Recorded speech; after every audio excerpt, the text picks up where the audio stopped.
Hello YouTube Pipers, Double O Pipe here, aka Rick.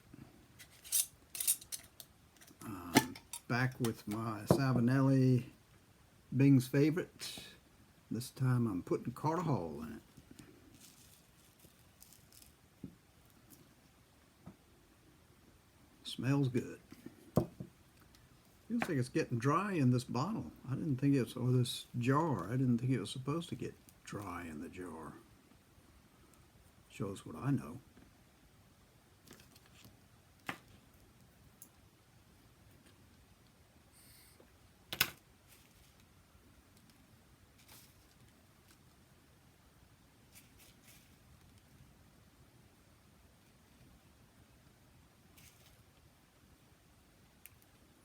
Well, I'm just shoving it in the bowl. I don't know any better.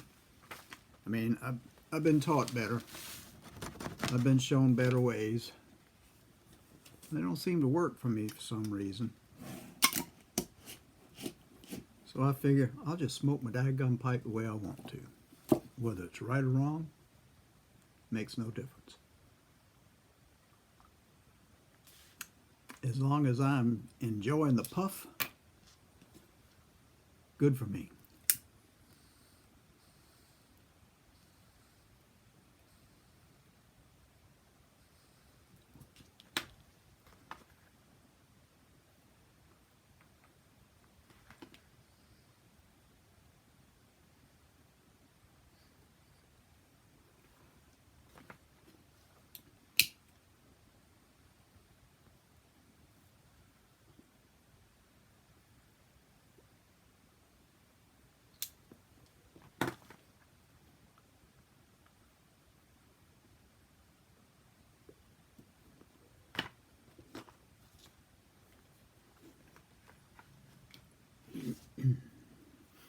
The days here have been so nice that I've opened up the windows. Let the air in. Let the stuffiness out. It's good. Good to be able to do that. Of course, whenever I went to open up the windows in the back where Hunter stays, when he runs back there, cobwebs all in the window, so I had to brush it out. Now I've got to clean the inside because behind that screen it's just covered in them. So, and I don't like spiders enough to let them in the house, so I got to clean that up.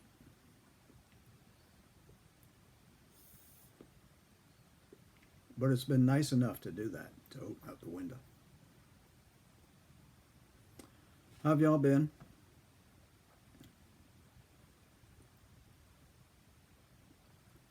I don't like to discuss political things on my channel. For two reasons. Half the time I don't know what I'm talking about. And the other half I get really riled up about some things. So I will let it slide. But I will mention that my heart goes out to the people of Israel at this time, as well as my prayers.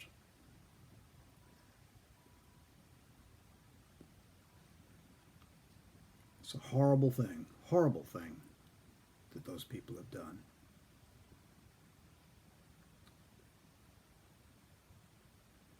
So let it go at that. I just can't believe what I heard, what I saw.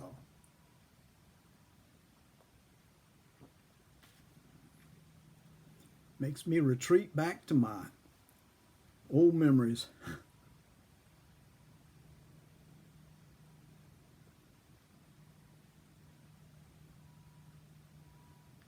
I think third grade was when I had my first in love experience.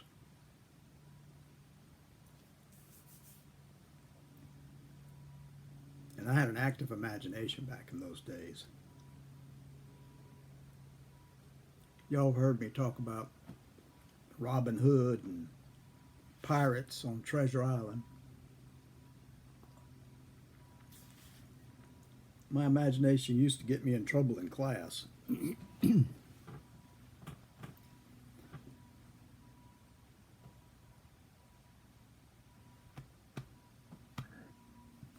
have to excuse me. Boy, that wasn't comfortable.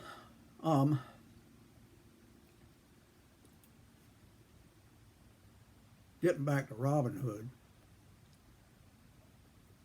all it would take is when I was sitting in class, third grade, teacher would be up there, yakka, yakka, wah, wah, wah, wah. You know, the sound that you hear the parents make on Peanuts cartoons. Wah, wah, wah. That's pretty much what I was hearing. And I would look over at this girl in third grade, and I would just sigh, and my mind would go whoosh into Sherwood Forest. And she'd be Maid Marion. And there on the trail in the middle of Sherwood Forest, she'd be riding with the Sheriff of Nottingham. And this particular time, the sheriff pulled his horse to a halt, and naturally hers stopped with him. And he was talking to her, saying how much he liked her and all this kind of stuff. I don't know the elegant words that he would have used being a child. But in my mind, he was saying all kinds of giddy things. Well,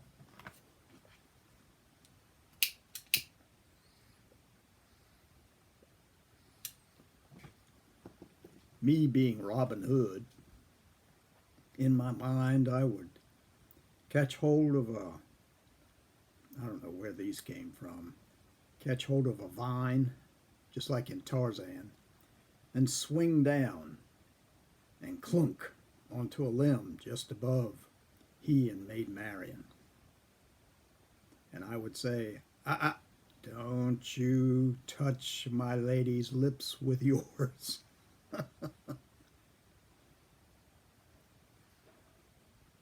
And his hand would go for his sword at his side, and he'd look up and he'd say, "You're in trouble, Robin, because my men are just behind me, coming up, and they will capture you." And Robin said, "Listen." And you'd hear this squeak, and it would thunk into the tree and go twang. And Robin would say, "You heard that arrow that just planted itself into this tree? That means that my merry men have your men occupied way down the trail. It's just you, me, and the Maid Marion." And I'll give you a minute to leave my forest.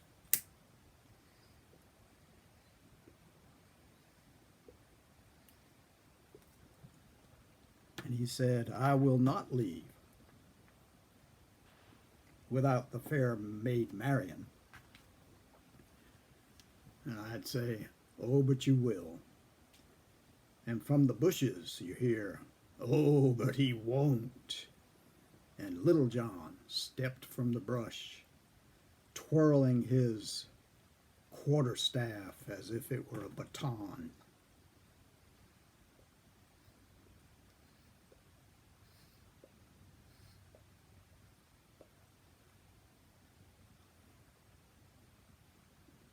And out of the corner of my ear I hear, "Ricky, Ricky!" And I snapped out of it, and I looked up, and it was my teacher, third grade teacher, standing at the front of the class, talking to me.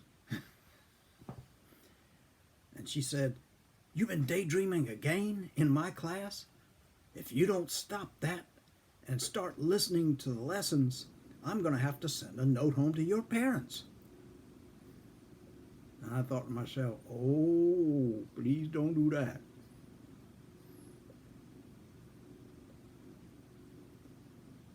And I said, "Yes, ma'am." And she said, "All right, I want you paying attention. Stop that daydreaming." And I said, "Yes, ma'am," looking her in the eyes. And she turned around and it went back to wah, wah, wah.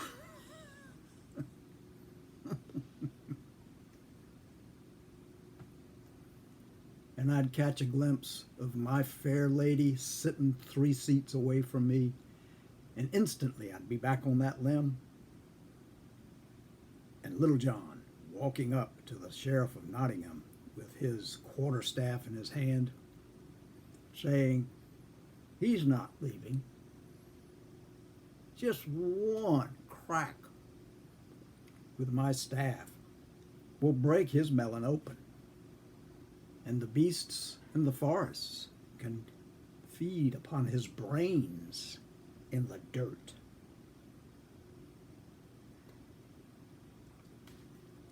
I said, "No, Little John, we will not do that. We have a code." And Little John said, "I'm tired of the code. I want to do something about this man. Every week he seems to capture you and take you back to his dungeon and torture you. Oh yes, you find ways to escape every week, and you come back with broken bones and cuts and scrapes. And every time we rob from the rich, we have to pay Doc Martin just to clean you up, so that we don't have much when we give to the poor." And I said, "Does that happen that much?" He said, "Yes, it does."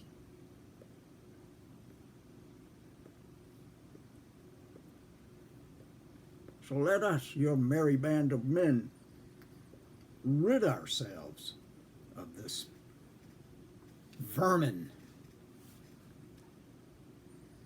And I said, "No, no, no, no. We have a code, and we have to live by that code, or we are just as bad as he."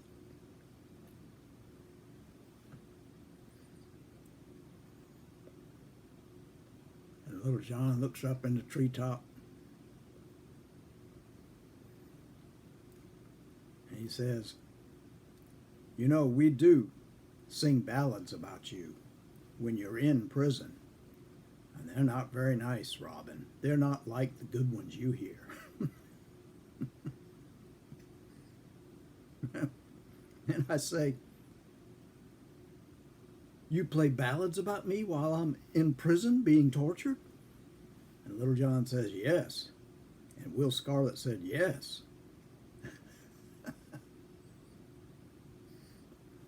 And Alan Adale said, "Yes." And they're pretty raunchy, too.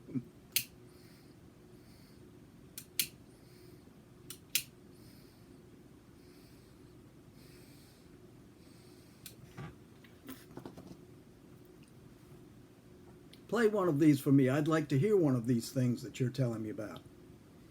"Nay, nay, we cannot do that." And I say, "Why not?" "The fair Maid Marion's ears cannot hear these." I said, "They're that bad?" And he said, "Yes, let me take care of this so we can stop singing those ballads." And I said, "No, I'm sorry.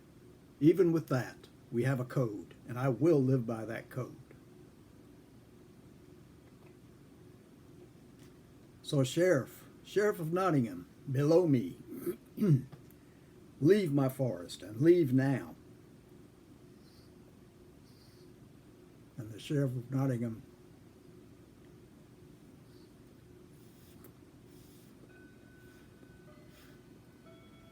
fearing Little John's staff, says, "We will meet again, Robin." And I say, "Yes, I'm aware. We will meet again. Possibly next week." All this time, there was a show on TV called The Adventures of Robin Hood, and that's kind of where my mind was mixing all this stuff.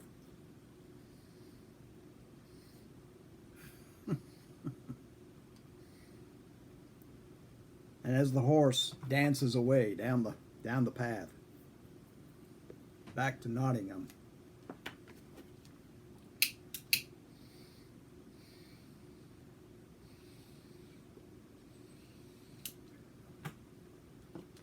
I'd drop from the tree and take fair maiden Marion's hand and help her off her horse. And I say, would you care to come back to me, to my tree, where I have wood etchings that we can peer upon? And she says, yes, I would. And I say, I have wine that Friar Tuck has stolen for his congregation, and we can have a glass or two. And just as she was about to talk, slam! A ruler came down on my desk. And I'm instantly awake again. And I'm looking at the form of my third grade teacher, and I look up in her face, and she says, Ricky, this is it. I want you to go stand in the corner the rest of the day. I'm tired of your daydreaming. The class is roaring with laughter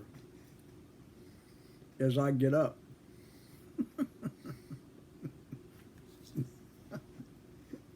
They're aware of my stories of Robin Hood.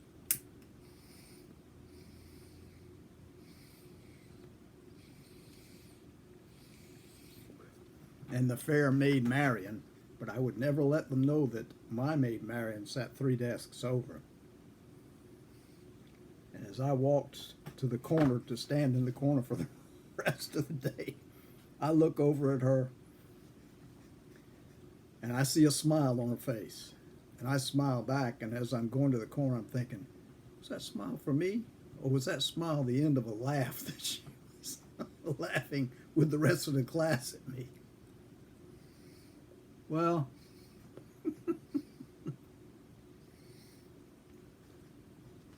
with my adventure stopped,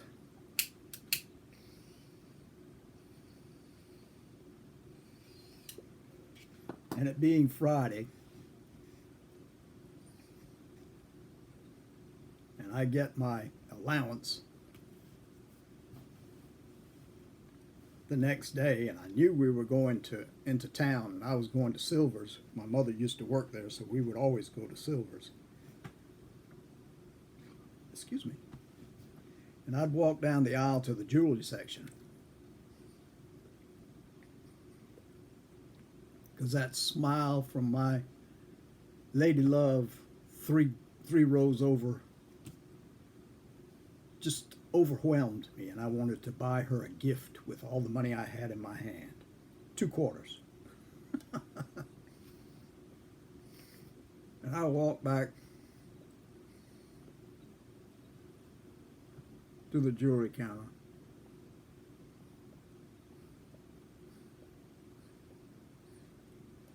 There's a lot of inexpensive costume jewelry on these open counters, because back then all the counters were open. You could pick up anything to look at.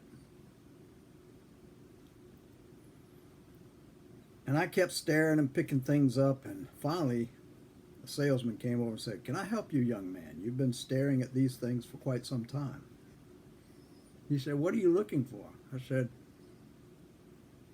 "Some jewelry for my girlfriend." And he said, "Ah, young love.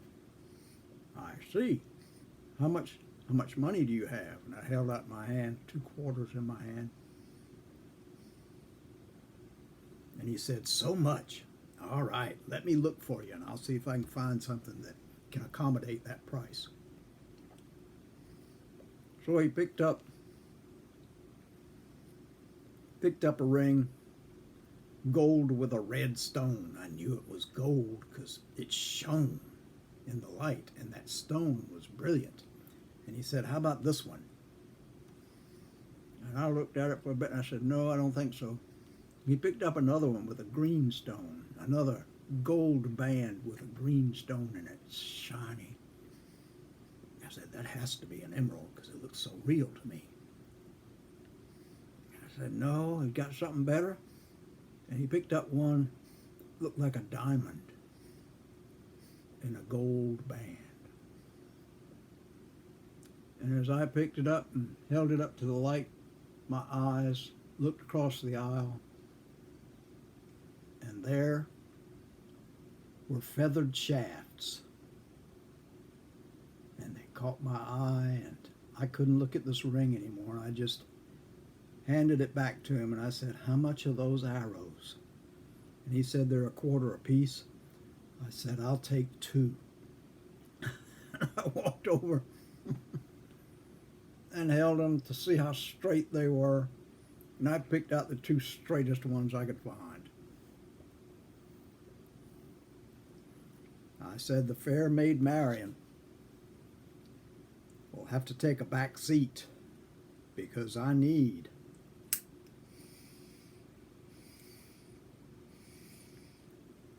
two more arrows for my arsenal."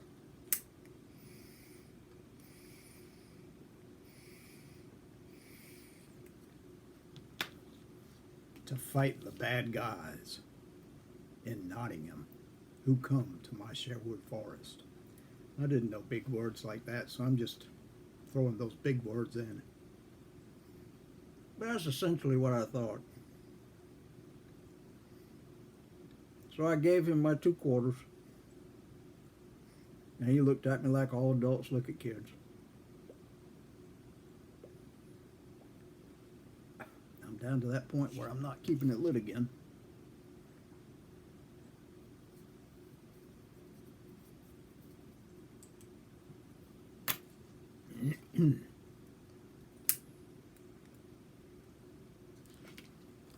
And as I looked at him, looking at me in that adult fashion,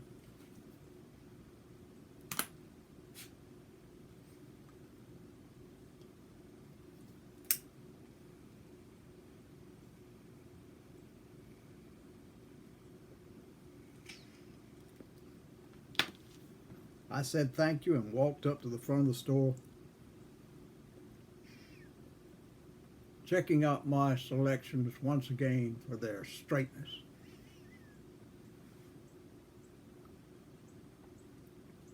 And thus ended the story of my 3rd grade love. I did eventually. Yeah, that'll be another story if I can remember it all. But I have to go back to my imagination to get away from the real world. Sometimes the real world is just too hurtful to think about. Anyway, I hope all of you are doing well. I hope you're having a pretty day like we are.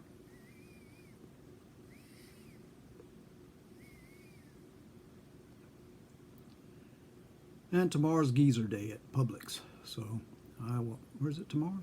No, it's the next day. I have to go do something tomorrow. I forget what it was. Anyway, take care of yourselves. And I'll say God bless. Till the next time. Bye-bye.